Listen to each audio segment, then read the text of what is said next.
下，那我会教大家它的进阶功能。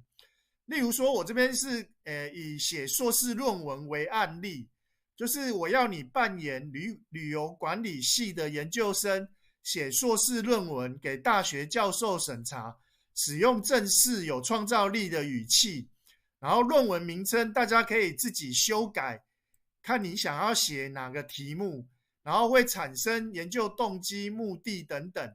那第一个困惑，大家如果有兴趣可以试玩一下，在进入脸书里面的第5个网址 Perplexity 这个困惑的网址，给它点一下。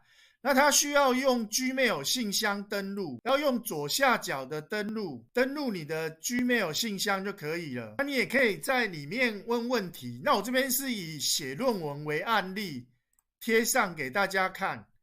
然后它的优点是它可以每天使用免费版的，可以每天使用3次的专业版。它的优点是在右手边会有参考资料来源，方便你去佐证。